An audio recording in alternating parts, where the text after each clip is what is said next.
Fala galera, seja muito bem-vindo ao primeiro podcast do Recap.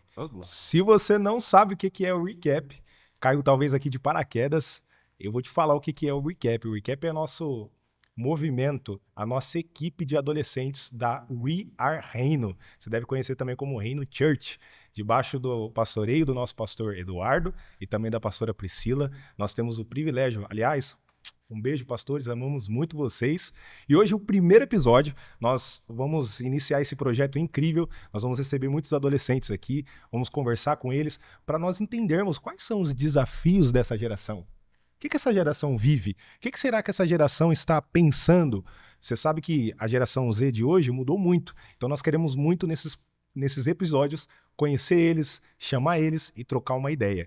Tá? Então, seja muito bem-vindo. Eu tô com uma presença ilustre aqui, um convidado que, sem dúvida alguma, vai edificar muito a sua vida. Estamos aqui com ele, Luiz Sena. Ô, glória, eu fiquei até constrangido com essa apresentação. Se apresenta aí, fica à vontade, meu querido. Glória a Deus, que alegria estar aqui nesse primeiro episódio, pastor. Primeiro. Nunca teve antes. Meu Deus, primeiro episódio do Recap. Que alegria estar aqui com vocês, tenho certeza que vocês vão experimentar de um novo tempo, uma nova unção. Aqui, amém. Eu estava conversando com o pastor esses dias, Guto, e quando Jesus veio aqui na Terra, ele não se preocupou em escolher 12 sábios, mas 12 adolescentes, né? Porque essa é a força da nossa geração, os jovens. Então, eu tô feliz demais de estar aqui junto com vocês, tenho certeza que vai ser uma bênção. Que legal, irmão. Prepara que ele tá com conteúdo, ele tava me falando no off aqui, vai ser incrível, viu? Vai ser poderoso. E eu tô aqui também com ele, que também é evangelista, apaixonado por Jesus, o Augusto, conhecido como Guto. Fica à vontade aí, Guto, para se apresentar. E aí, pessoal, sou o Guto, como o Gustavo falou. Eu faço parte do Recap, tenho 17 anos, sou apaixonado por evangelismo e apaixonado por vidas. Então, estamos aí e a gente vai tentar aqui fazer uma apresentação, um podcast incrível que vocês possam desfrutar e aprender alguma coisa com o que a gente vai falar aqui. Yes! Pra gente iniciar, Guto, hoje nós estamos aqui como hosts, né? Viemos conhecer o nosso querido Luiz. Que honra. Luiz, eu queria que você agora falasse um pouquinho sobre quem é você, sua história, como você iniciou. Pasme, ele tem 18 anos só, tá? Apesar da barbinha que parece que me deixa com 30, com 30, eu tenho apenas 18 anos de idade. Quando eu vi o Luiz a primeira vez, falei, esse cara não tem 18 anos. Não é possível, né? Não tem. Olha, mas eu me chamo Luiz Antônio. Tem pessoas que se assustam. Nome do meu pai, Antônio. Do meu nome, mas o meu nome é Luiz Antônio Braga de Almeida Vieira, não tem o Sena no meu nome. Olha, mais uma vez assustando. O Sena veio do meu avô. Meu avô chamava Cláudio Braga de Araújo Sena. Meu avô, ele morreu e a maior amargura dele era ter um neto sem o sobrenome dele. Então eu falei, quando eu me tornar alguém que possa ser visto pelas pessoas, as pessoas vão me conhecer como Luiz Sena. Uau! Então, por isso, honra. Me conhece como Luiz Sena, mas agora, com 18 anos, eu já posso colocar o Luiz Sena aí no... Que legal, você pegou? Princípio da honra. Que legal. Mas eu me chamo Luiz, estou muito feliz de estar aqui com vocês, tenho 18 anos de idade. Eu tava conversando com o senhor ali esses dias, e eu tava perguntando, Deus, se eu pudesse dar um conselho para essa geração, o que eu falaria? E Deus falou, fala sobre fé. Porque nós adolescentes, apesar da nossa idade, a gente enfrenta muito problema, né? Total. Muita guerra. Acho que as guerras éticas, as guerras morais que nós enfrentamos é infinitamente maiores do que os nossos pais passavam. Então, as nossas tentações são muito maiores, infinitamente maiores. E tem adolescente que se assusta por ter uma fé muito frágil, uma fé que se escandaliza por qualquer coisa, uma fé que quando o dia difícil vem, ele não quer mais estar sobre a vida cristã. Só que eu acredito, pastor, que a fé, ela não te livra dos dias difíceis. A fé, ela vem para te tornar maduro e constante, apesar dos dias difíceis. A Bíblia, olha, tem uma loucura que quando eu olho para a Bíblia, eu sempre me assusto quando eu leio. A Bíblia fala que a terra aguarda pela manifestação dos filhos maduros de Deus. Então, o meu conselho para essa geração e o que eu carrego comigo, que faz quem eu sou, é a fé em quem Deus é. Uma fé madura, uma fé, apesar das consequências de uma vida que teve sim feridas, que teve marcas de um passado, uma vida difícil, mas que hoje eu estou aqui pela fé. Uma fé que não me impediu de viver dias difíceis, mas que me gerou maturidade e constância apesar dos dias difíceis. Muito bom, Luiz. Me fala uma coisa, talvez o Guto também tenha essa curiosidade, e o pessoal de casa. Como que iniciou esse seu chamado evangelístico, essa paixão por Jesus, esse estudo pelas Escrituras? Hoje você é chamado por diversas igrejas, né? Como hoje mesmo você veio ministrar aqui na Reino, pela graça de Deus. Cara, como que começou tudo isso? Da onde que veio assim, esse start que você falou, eu sinto que esse é meu chamado? Da onde que veio isso pra você? Como que iniciou? Olha, eu tenho um galinheiro de oração. Muitos Galinheiro? têm um quarto de oração, mas lá em casa tinha um galinheiro de oração. Eu lembro que uma vez, pastor, uma árvore de manga-espada caiu no chão. E eu ficava caminhando de um lado pro outro orando. Todos os dias, 3h30 da tarde. Eu tinha um compromisso com o Senhor. 3h30. 3h30 da tarde eu tava ali no galinheiro orando. Eu lembro que um dia eu caí, tropecei e eu caí no chão. A primeira vez que eu ouvi a voz de Deus audivelmente foi naquele momento. Eu lembro que eu ouvi como uma voz dizendo, amigo, levanta. Eu comecei a chorar muito. Muito, muito, muito. E era como um temor que surgiu no meu coração de como assim um Deus está me chamando de amigo. Hoje eu não busco zelar pelos meus dons, pelos meus talentos. Hoje eu busco todos os dias zelar pela minha amizade com Deus. Uau, eu acho que o maior nível ministerial que alguém pode alcançar não é como mestre ou um pastor, mas é de um Deus olhar para você e confiar em você a ponto de chamar de amigo. Né? A Bíblia fala sobre poucos homens, 3 homens, que Deus olhou na face deles e disse, você é meu amigo. Como, por exemplo, Deus olhou para Moisés e falou, amigo, vem até mim. Então, é por isso que eu busco todos os dias. E eu lembro que chorando ainda, eu corri pro meu quarto, não queria que ninguém me visse, eu queria que estivesse só com Jesus ali, e eu senti como uma dor no meu coração e parecia com uma crise de ansiedade, e eu disse, Jesus, o que é isso? Me assustei ali na hora, eu lembro que o Senhor falou, essas são as minhas dores. E eu falei, Jesus, mas eu preciso entender o que é isso. Isaías 42, a Bíblia fala que existe uma dor no coração de Deus. E é uma dor pelos perdidos. Eu acho que quando vocês verem os pais de vocês passando mal, a primeira coisa que vocês vão fazer é correr para buscar alguma alternativa para fazer com que os pais de vocês parem de sentir dor. E naquele momento, quando eu ouvi da boca de Deus, essa é a minha dor, eu falei, eu preciso fazer alguma coisa para sanar a dor do meu pai. Aí eu comecei a pregar, e hoje eu vivo em busca dos perdidos. Glória a Deus. Que legal, cara. Que legal, né, Guto? Demais. Eu vejo que você, Luiz, com 18 anos e tendo esse chamado, foi aos 16, mais ou menos? Eu comecei a pregar com 14, mas que eu entendi o meu ministério foi com 15, um ano depois. Olha isso, 14 anos. Viu? Deus pode te usar com 14 anos, com 15 anos. Amém. Aliás, durante toda a Bíblia a gente vê diversos e diversos jovens, como José, por exemplo, que iniciou o seu chamado aos 17 anos. 17. Como que você enxerga a juventude nos dias de hoje? E se você pudesse dizer, principalmente, não só o seu olhar, mas como que você acredita que Deus olha pra gente, pros jovens, ou para jovens até menos experientes, com 15 anos, como que você acredita que Deus enxerga e como você, Luiz, enxerga? Legal. A Bíblia diz em Jeremias 1,5, onde Deus olha para um adolescente que tinha entre 16 e 17 anos de idade, dizendo, eu te escolhi antes de vem da sua mãe e te separei dentre as outras pessoas como profeta das nações. Aí aquele menino, ele se assusta. Ele fala, Deus, mas como assim eu vou ser usado? Aí Deus fala, não diga que você é novo demais, porque a quem eu enviar, eu vou falar. Deus está falando, o trabalho mais difícil do crente é abrir a boca, porque quando ele abre a boca, é eu que falo. Jeremias, ele estava com medo porque Deus estava chamando ele para ser profeta.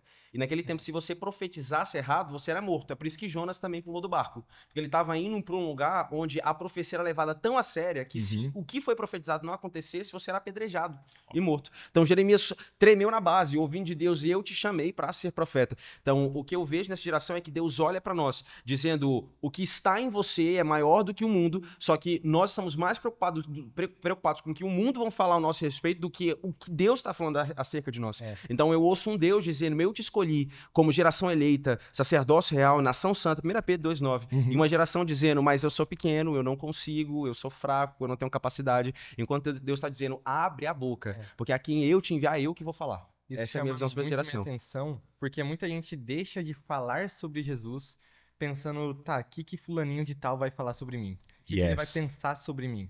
Só que quando a gente entende que mais importa o que Jesus pensa sobre a gente começa a falar sobre Jesus sem medo de ser julgado. Porque a gente entende qual que é a prioridade e a gente entende o amor com que ele nos amou. Uau, é isso aí. Porque ele não teve vergonha de morrer por nós em público. Então a gente não tem que ter vergonha de falar dele em público. Amém. É isso. Amém. É isso. Isso é muito importante. O que você estava citando, que o Guto salientou aqui, que o Guto falou aqui um pouquinho também sobre, eu penso que é um dos grandes males realmente da nossa geração, de se sentir pequena, de se sentir incapaz, de sempre parar nos seus limites. Eu lembro que eu estava conversando com um jovem há um tempo atrás, na porta lá da Reno, e aí ele estava falando para mim, cara, eu recebi um chamado pastoral, só que eu não tenho habilidade com a fala, eu não tenho habilidade com lidar com pessoas. Então, às vezes, parece que esse chamado não é para mim de verdade. Parece que o profeta errou o endereço. Sabe essa ideia? E aí eu disse para ele, você tá olhando para suas limitações e não para quem te chamou. Eu, por exemplo, comecei a listar várias limitações que eu tenho. Mas mesmo tendo vergonha dessas limitações, eu não deixo que ela me pare. Porque eu entendo que o meu chamado, que o meu propósito é maior do que as minhas limitações. Eu sou pequeno e reconhecer isso é graça. Porque aí eu sei que não é sobre mim. Aí eu sei, como o Guto estava dizendo, que é sobre esse amor que me alcançou e não sobre mim. Quando a gente tira o olhar pessoal, quando a gente tira um olhar do que vão pensar de mim, quando a gente tira o olhar das minhas limitações, do quanto eu sou pequeno, aí eu consigo entender que não é sobre mim o evangelho, e sim sobre aquele que me chamou. E aí eu não guardo para mim.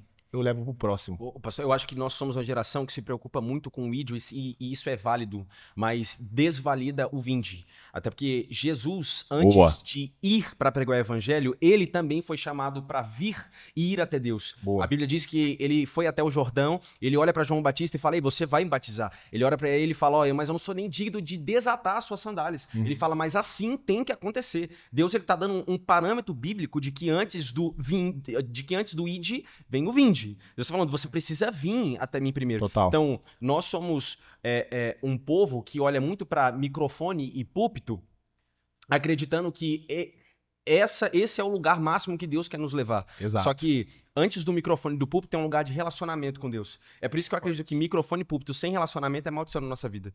Por um dia, eu comecei a pregar muito, fazer muitas agendas, viajar muito, esquecendo desse lugar onde estava somente eu e Deus. Eu pregava ferido, eu pregava machucado, eu pregava e as pessoas olhavam para aquilo e falavam: "Cara, que coisa linda". Só que somente o Senhor sabia o que estava acontecendo no meu coração, sabe? E eu lembro que por um tempo ali na Europa o Senhor falou: "Para tudo e vem me encontrar".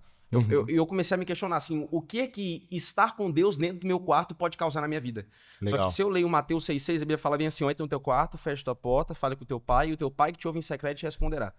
Eu li aquilo ali, eu ficava assim, por que quarto? Por que eu não posso orar em outro lugar? Por que a Bíblia tá falando assim, entra no teu quarto?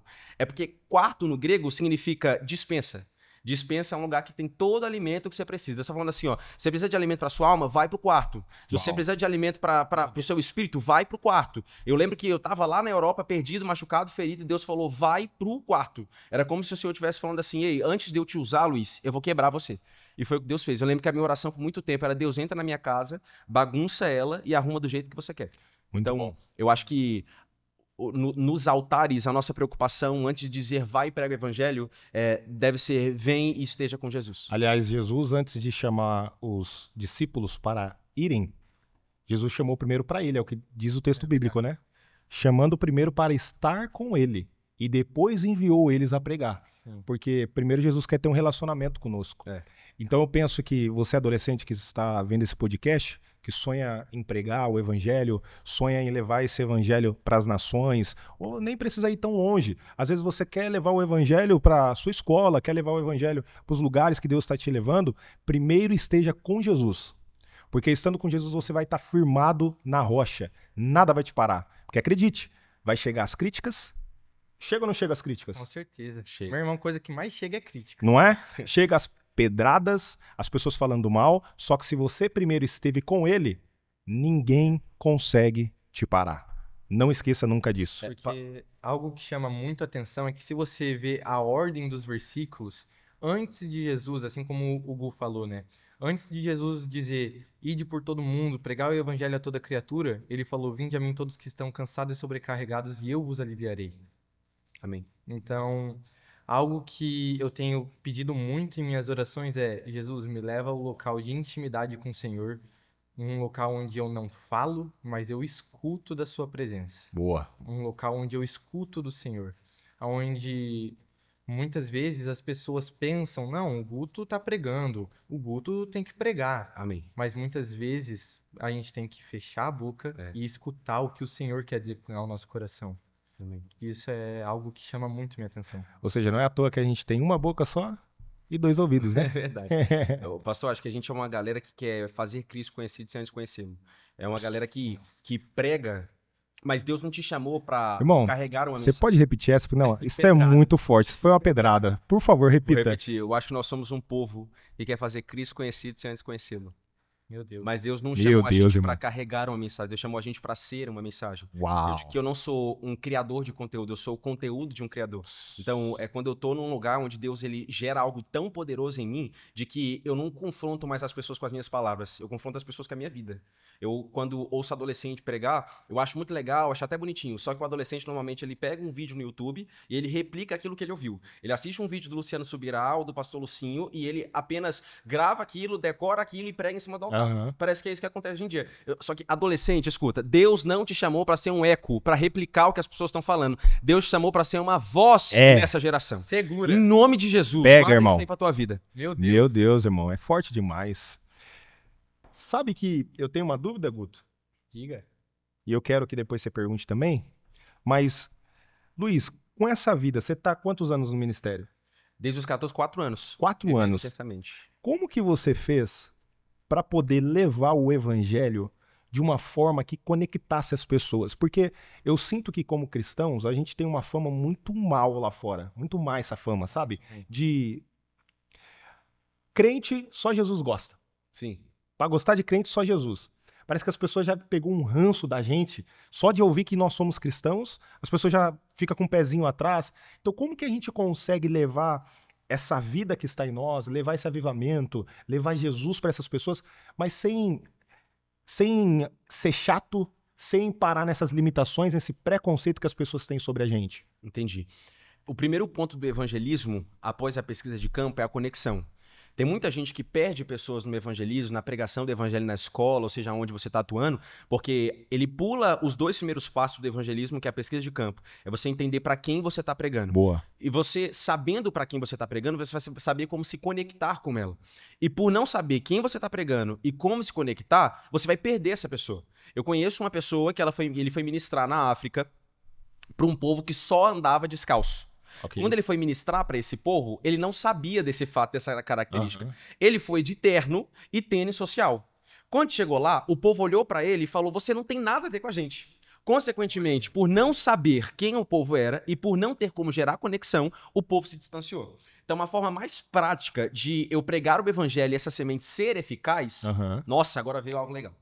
E essa semente ser eficaz é eu saber como me conectar com ela. Boa. Existe uma frase que roda na igreja que fala assim: ah, mas se você pregou, uma semente foi plantada. Sim. Só que a semente ela só vai frutificar se a mensagem for compreendida na qual você está querendo passar. Exato. Jesus, ele foi o maior evangelista que pisou nessa terra. Por exemplo, por que Jesus ele pregava usando características agrícolas? A fé é do tamanho de um grão de mostarda. Ah, porque a fé é capaz de mover as montanhas. Porque Jesus estava pregando para uma sociedade agrícola. Ou seja, Deus entendeu quem ele estava pregando, soube se comunicar com ele, e então ele abordou aquele povo. Uau, então, cara. se até Jesus se conectou com o povo, entendendo a característica dele, por que eu vou acreditar que eu sou tão bom e tão autossuficiente para não me querer me conectar com as pessoas? Uau. Então, quando eu ministrava aqui em Balneário Camboriú, numa pasta de skate ali nas Nações, eu ia como skatista, eu falava como skatista. O skatista, ele tem um toque diferente. Você sabe disso? Obrigado. Você tá ligado disso? Obrigado. Então, ele pega na mão assim, de um jeito diferente. Quem não sabe fazer isso, eles automaticamente vão dizer: Ih, ele não é skatista, não é parecido comigo. Agora, eu cheguei... Aí você perde a pessoa. Exatamente, eu perco ela. Agora, eu cheguei ali na pista de skate, fazendo o toque que eles fazem, com a mesma roupa que eles vestem, falando como eles falam. Eu lembro que um menino olhou pra mim e falou assim: caraca, você é tão parecido comigo, é até crente. Então, aí eu ganhei aquele menino. Então, a mais simples forma de abordagem e de evangelismo hoje é você conhecer quem você tá pregando e saber como se conectar com ela, que até Jesus fez isso. Paulo escreve assim, né? Fiz de tudo, não é? Fiz de tudo com todos para no fim ganhar poucos. Em outras palavras, ele procurou entender as pessoas, a cultura do lugar. E não é que a gente tá falando assim, peca para ganhar os pecadores. Não. Tem algo muito clássico, que é você faça de tudo para ganhar alguém, exceto o pecado. Ponto. É verdade. Entendeu? Então, para a gente poder concluir essa parte, eu preciso entender o ambiente que eu estou. Preciso entender, por exemplo, se é a escola, se são os meus vizinhos. Eu preciso entender o grupo de amigos que eu estou cercado, que eu estou caminhando. E preciso também entender, depois disso, essa pesquisa de campo, quem é essa pessoa. Ou seja, conhecer a pessoa. Porque se eu conheço a pessoa, eu consigo conversar com ela pontos em comum.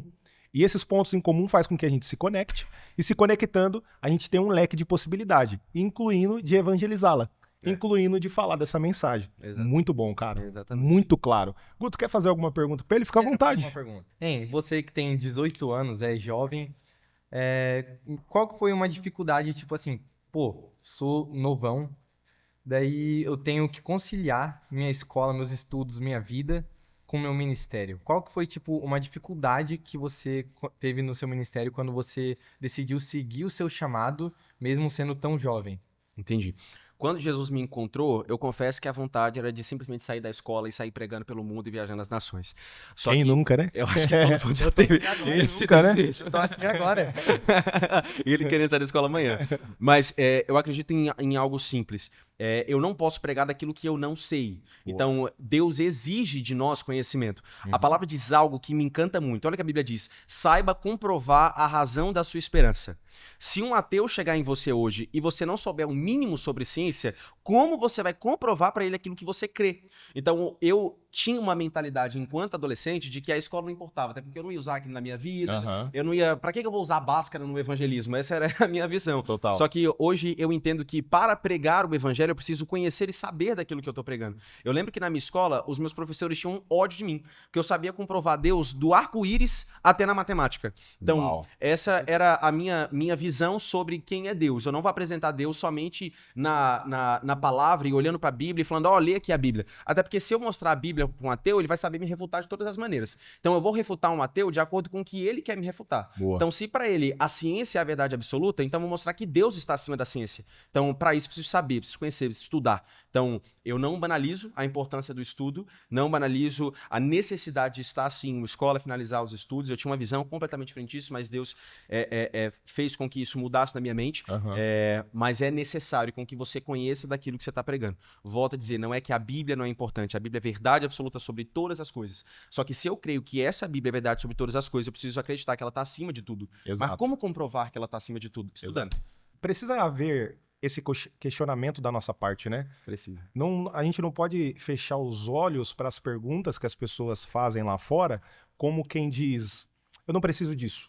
Não preciso ter resposta para isso. Eu acho que a gente perderia, muito conhecimento.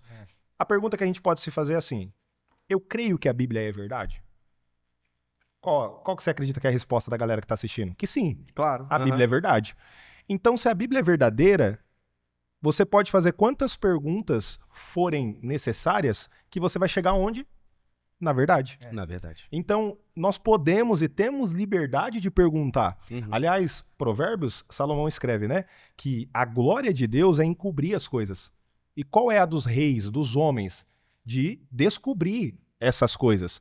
Então, eu penso que muitas respostas foram ocultas por Deus para que surgisse no nosso coração um desejo de buscá-lo. Um desejo de realmente falar, cara, da onde vem essa dúvida? Da onde vem realmente, da onde eu vim? Realmente, será que foi um Big Bang?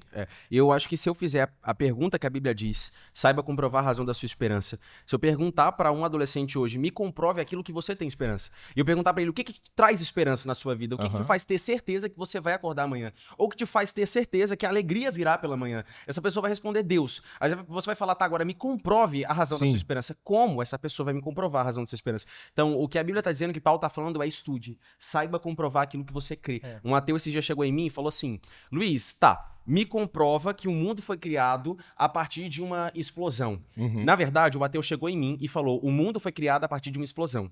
Como ele foi criado a partir de uma palavra? Me explica isso. Como que Deus disse, haja e tudo se fez? Eu falei, se eu dizer que Deus falou e tudo aconteceu apenas, esse cara vai olhar pra mim e vai rir.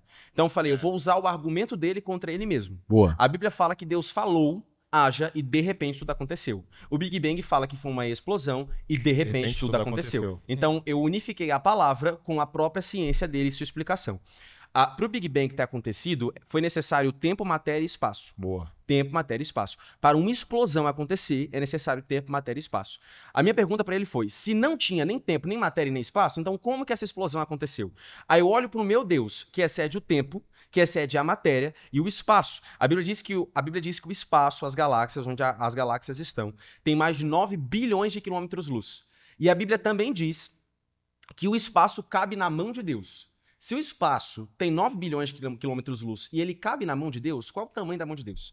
Ou seja, ele excede o espaço. Eu falei, para que o Big Bang tenha acontecido e a única explicação plausível que você consiga me dar para que ele de fato tenha explodido tudo tenha se feito é somente um Deus que excede a matéria, o tempo e o espaço. Uau. Aquele cara olhou para mim e ele falou, realmente não tem como te refutar. Vou ter que conhecer o seu Deus. Uau. Então, se eu não conhecesse acerca do mínimo sobre física e ciência, talvez aquele cara não teria sido ganho para Jesus. Ou seja, eu estar preparado para essas perguntas já me faz evangelizar. Já me faz evangelizar. Já me faz ganhar pessoas para Jesus. Exatamente. Uma coisa que é muito verdade é justamente isso. A gente não pode ter uma fé burra. Em que sentido? Tá, eu creio. Por que que eu creio? Tá, eu tive esse contato. Mas o que foi esse contato? Então, porque é exatamente isso. Muitas vezes vão nos confrontar, vão falar, tá, me prova que isso é verdade. E se a gente não tiver como provar, que tipo de pessoa que a gente não consegue provar o que a gente crê? Entende? É verdade. Então a gente tem que buscar esse conhecimento, buscar esse estudo, porque senão a gente não vai conseguir provar para ninguém, através da ciência, através do estudo, que o nosso Deus é real. Eu concordo. Total. E a gente tá num hype cristão no Brasil, e por um lado isso é bom, onde todo mundo quer pregar na internet, todo mundo quer sair fazendo agenda e viajando pelo mundo.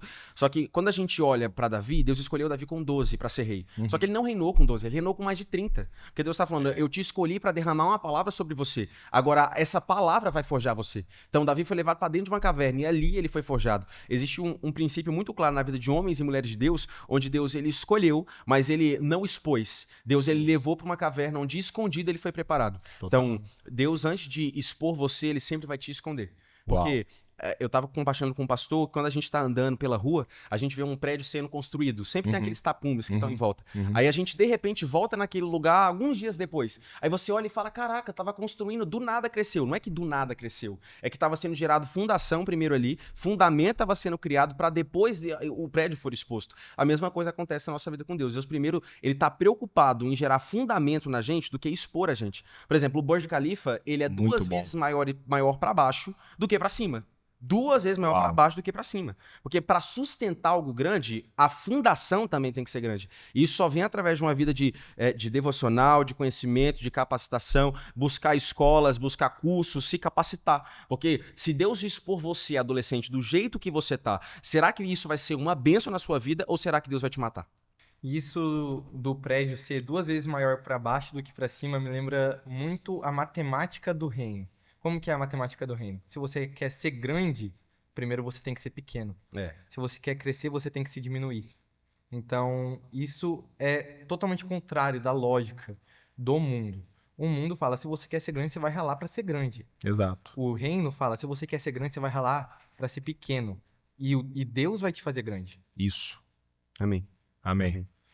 Tem muita gente que ao invés do que a gente está falando de querer pregar e não tá capacitado, tem uma galera que já tem algo poderoso e fica escondendo isso a todo tempo. Sabe, eu conheço muita gente que clama por Maranata, só que não tá preparado para Equibalo. E se você clama Maranata... Explica pra galera o que é Maranata e o Equibalo também, para eles poderem entender.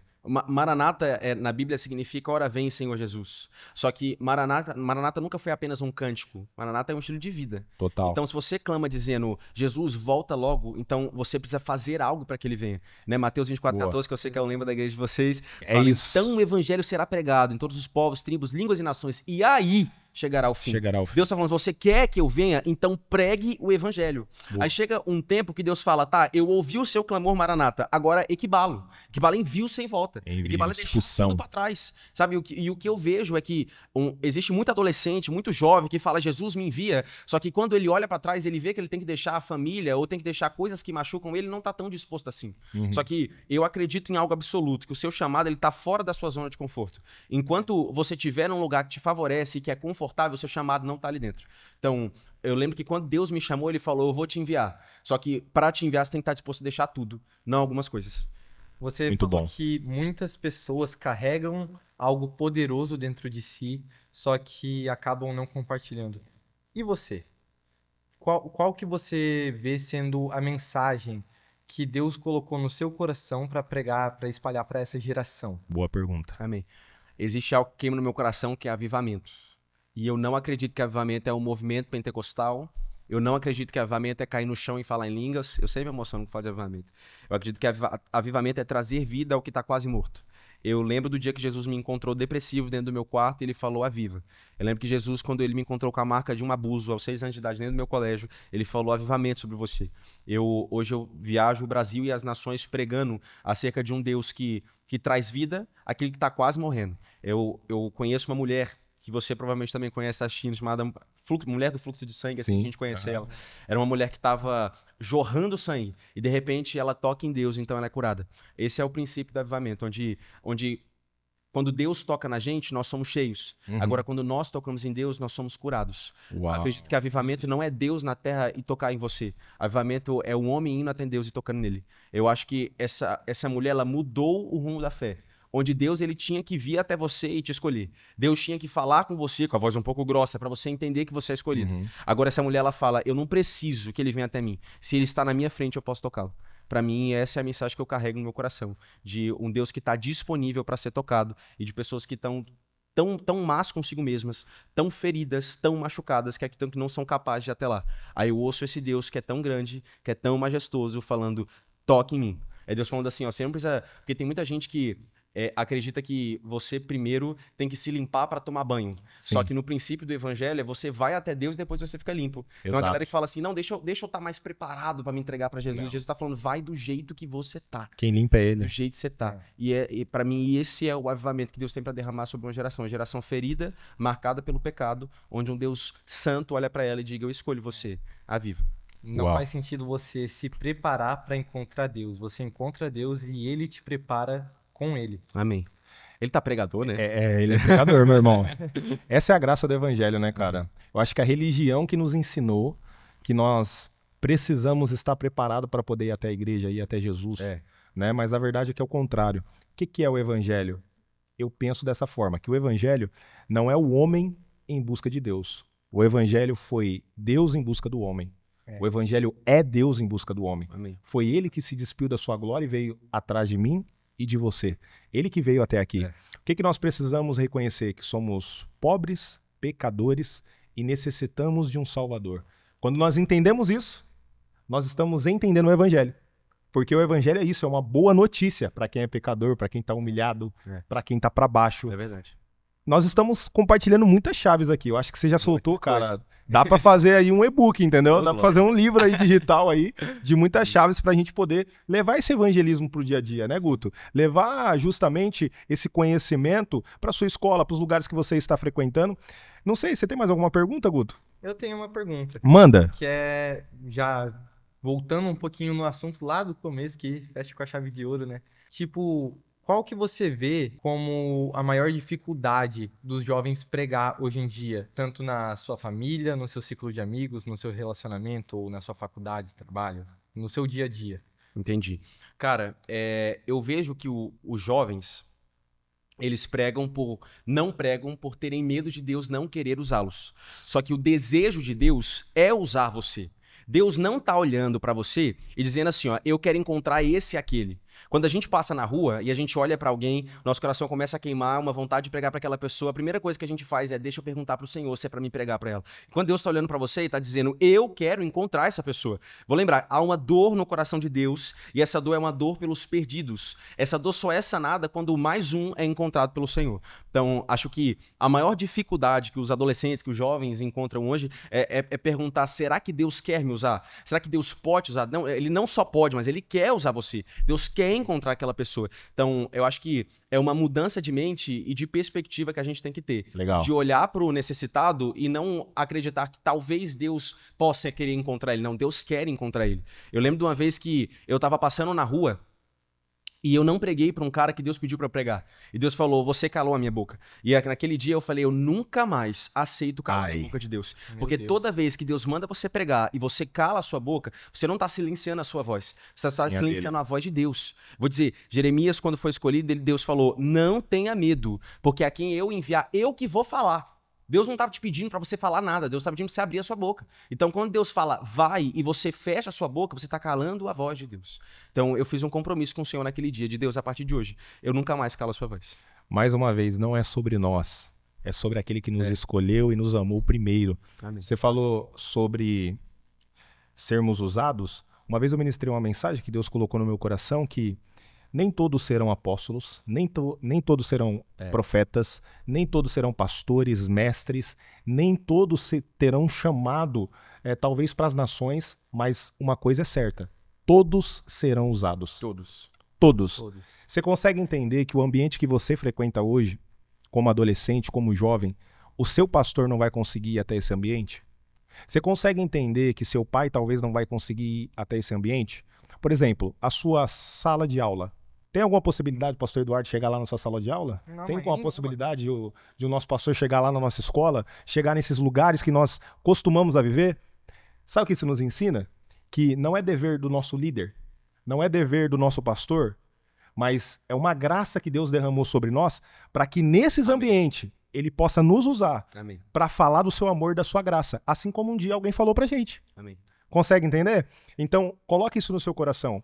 Deus quer te usar para ganhar essas pessoas que você já se relaciona hoje. Não é com aquelas que você vai se relacionar no amanhã, é no hoje. E acredite, as pessoas de hoje estão te preparando pro amanhã. Eu creio nisso, pastor. Você crê? Tem muita gente que fala, Deus me envia as nações. Deus está falando, e a sua cidade? Olha aí. Existe um tempo da vida seu de bairro. Jeremias. Exato. Existe um tempo da vida de Jeremias, eu sou apaixonado na história dele, onde ele está perdido dentro de um buraco. E Deus, ele começa a clamar pelo Senhor e falar, Deus, me tira daqui. E Deus fala, só vou te tirar daí se você me disser que tem uma pessoa clamando pela sua cidade. Aí ele começa a chorar mais ainda, porque ele sabe que ninguém está clamando. Existe uma outra pessoa chamada Neemias. Neemias foi copeiro. A Bíblia fala de algumas vezes que ele chorava, e ele chorava pelos perdidos. Deus não chamou ele para fazer nada. Deus chamou ele somente para chorar e interceder por aqueles que estavam perdidos. Eu acredito, pastor, que Deus ele não quer levantar apenas missionários e evangelistas para esse tempo.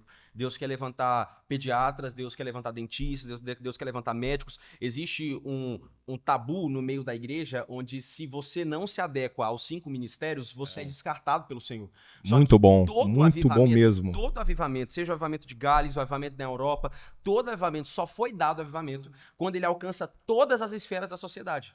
Então, o avivamento na Europa só foi dado como um avivamento depois que ele alcançou todas as esferas da sociedade. Era você indo no pediatra e os pediatras estarem cheios do Espírito Santo. É você indo no hospital e os hospitais estarem cheios do Espírito Santo. Era você indo dentro da política e os políticos estarem cheios do Espírito Santo. A partir daí, é dado como uma nação cheia de avivamento. Então, eu creio que o Brasil será um celeiro de avivamento não a partir do momento onde missionários, evangelistas se levantarem, até porque isso já tem acontecido. Sim. Eu acredito que nós seremos celeiro de avivamento quando uma nação, entendendo aonde Deus quer te inserir, se levantar dizendo, Deus, eu quero ser um missionário aonde o Senhor me inserir. Deixa eu ver se eu entendi então, Luiz. Você está me dizendo que eu posso ser um advogado e ser um avivalista? Exato. Você está dizendo que eu posso ser um pediatra e ser um avivalista? Exatamente. Você está dizendo que eu posso ser um professor de uma universidade, um professor de uma escola e posso ser um avivalista? Exato. Porque se a gente olha para Charles Finney, George Whitefield, John Wesley, John Knox, todos eles foram grandes avivalistas, mas que tinham outras profissões.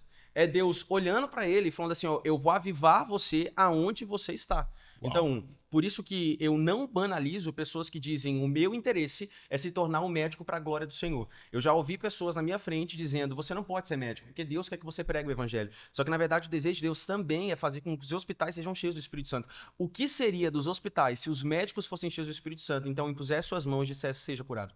Então, o desejo de Deus para que um avivamento nasça nessa nação não é um levantar de missionários e evangelistas apenas, é um levantar de pessoas que se disponibilizam dizendo, Deus, aonde o Senhor quiser me usar, eis-me aqui. Você pegou? Você pode ter realmente um chamado de uma carreira paralela, ok? Que não é dentro de um ministério, de uma igreja.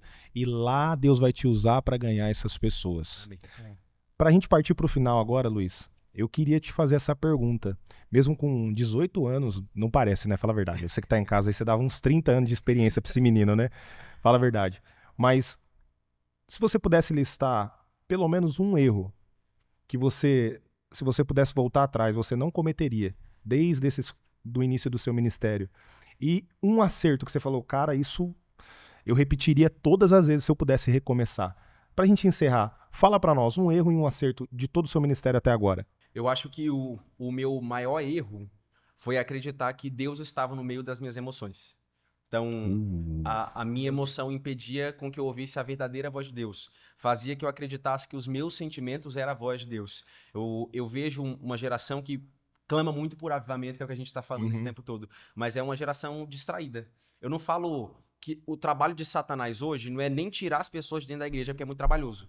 O trabalho de Satanás é distrair as pessoas dentro da igreja. Porque vai parecer que está tudo bem, vai parecer que está tudo certo, mas na verdade essa pessoa está perdida dentro dela mesma. Então, acho que o meu maior erro no meio disso tudo foi estar perdido e ter tentado me encontrar em mim mesmo. Né? Existe algo que um dia me pegou também, que é a famosa filosofia do mundo, que é se descubra, se conheça mais. O autoconhecimento, né? E aí eu tentei me autoconhecer, e eu não tô falando sobre coach, porque eu admiro muito esse trabalho. Mas eu tô falando sobre olhar pra mim e acreditar que eu poderia direcionar a minha vida e acreditar que as minhas emoções falavam. Que a resposta estaria em você. E aí a resposta estaria em mim. Só que quanto mais eu tento me conhecer dentro de mim mesmo, mais perdido eu fico. Agora, quanto mais eu olho pra pessoa de Jesus, eu consigo enxergar no coração dele a minha identidade. Então, o meu maior erro foi ter olhado pro meu coração e acreditado que as minhas emoções podiam me dar destino. Enquanto toda a minha identidade e os meus destinos e orientações estavam em quem Deus era. Então, quanto mais eu tentei me achar em mim mesmo, mais perdido eu fiquei. Agora, quando eu tentei me encontrar na pessoa de Jesus, aí eu descobri quem eu era de verdade. Uau, e o acerto? E o meu maior acerto durante esse tempo foi, durante um período, acreditar que microfone e púlpito sem relacionamento é maldição. Eu encontrei um lugar de prazer em estar em Deus. Eu encontrei um prazer em descobrir que o desejo de Deus não é apenas que eu ouça algo de Deus no secreto e compartilhe com as pessoas. O desejo de Deus é gerar algo poderoso em mim dentro do meu quarto.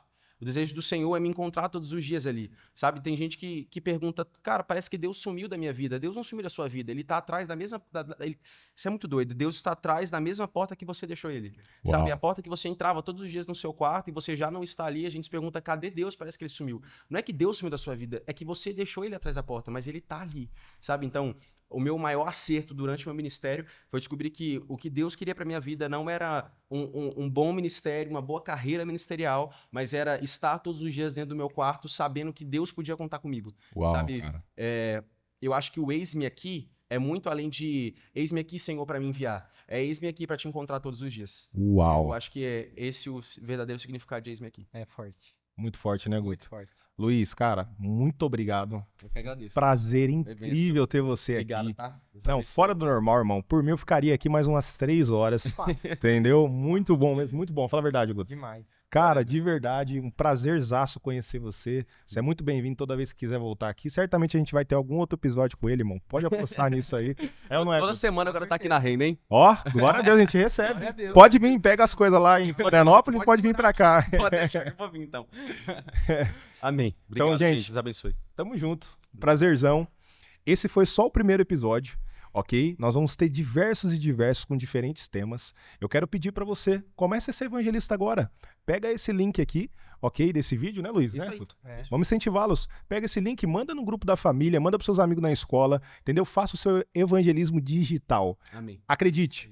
Às vezes no tete-a-tete, no 1-a-1 ali com a pessoa, a gente tem pouco alcance. Mas o próprio Luiz estava me dizendo que um vídeo que ele foi conduzido por Deus para poder postar na sua rede, em 2 horas, alcançou quantas pessoas? Mais 5 milhões de pessoas. 5 milhões. Loucura, né? Não dá nem para pensar. Esse é o poder do evangelismo digital. Então deixa Deus te usar. Pega esse link aí, Santo. Manda lá nos grupos que Deus colocar no seu coração para aquela pessoa que certamente você falou, é para essa pessoa que você sente que tem um chamado evangelístico. Manda para algum amigo cristão que eu tenho certeza que vai edificar muito a vida dele. Não deixa de curtir. Comente aqui o que mais tocou no seu coração em tudo que o Luiz comentou, que o Guto comentou, que eu comentei. Coloca aqui abaixo, a gente quer muito saber. Amém? Te espero no próximo episódio. Dá um tchau aí pra eles aí. Beijo, beijo, beijo, beijo. Beijão, tamo junto. Deus abençoe. Deus abençoe vocês.